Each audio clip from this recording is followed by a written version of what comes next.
Need an interface? Choose the pre's the pros use.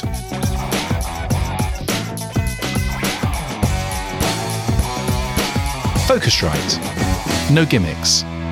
Just 25 years of mic pre excellence. We're here at Messe with Kevin from Unity Audio. He's going to tell us about a new product from Thermionic Culture, which is a kind of revisitation of an older product, I believe.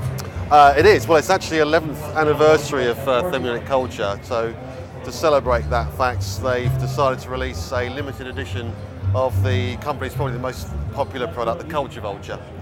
And this is it. It's going to be in production in May, and it's going to be a limited production run to 80 units only. So partly due, well, mainly due to the fact that it's using some rather rare Mullard tubes in there, which they used that in the original Culture Vulture, the hand-wired one, but they found a stash more, so they can kick out another 80 units. And it's not just a cosmetic change.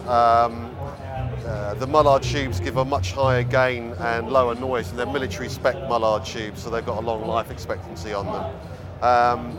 But also, because it lends itself more to guitar and bass work, because of the higher gain, you've got now 10 different distortion settings instead of just the standard 3. It emulates the first 3 here, but then you've got on to 5 different ones, pentoed, but with built-in filters. And they're tuned, each one is tuned to a different musical note. So in a mix, it's really useful. It brings out guitars and brings out basses in a mix. Rather than using an EQ, it pulls it out in a different way. And then you get into some pretty wacky territory around here.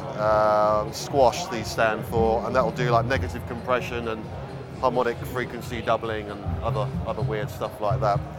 And because of the extra high gain, it was deemed that the standard overdrive position was going to pin people to the wall.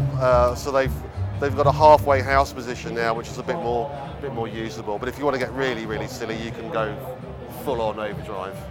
Okay, so for those people who've not used it before, obviously it creates various distortion artifacts in a very sophisticated way. Yeah. What else does it do? Is there dynamic processing in there as well? No, I mean, it's byproducts of it is kind of like a tube compression. So a lot of people find that if they're using it in a mild setting, this will be like a mild setting on a triode with a low bias setting. That will be more akin to, say, analog tape saturation or a subtle tube saturation stroke compression. So if you want to just sort of warm up something, sort of some soft synths that might be a bit sterile or something like that, that's a great application. But you can get really creative with it as well. And a good tip is like to do parallel processing. So you mix in the original guitar track, for example, with a wet version of this, and blend the two on a mixing console. That's a real favourite trick of engineers and producers, particularly on bass guitar. That's a good tip. So did you tell us how much this was going to cost?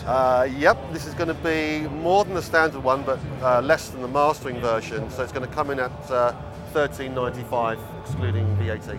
And when will they be ready for shipping? It's going to be shipping beginning of next month. And we're taking orders on it now, and we sold 27 of these in the first morning of the Messe from various distributors. So they're going to be gone in a week or two. So if you're thinking about it, don't think too long.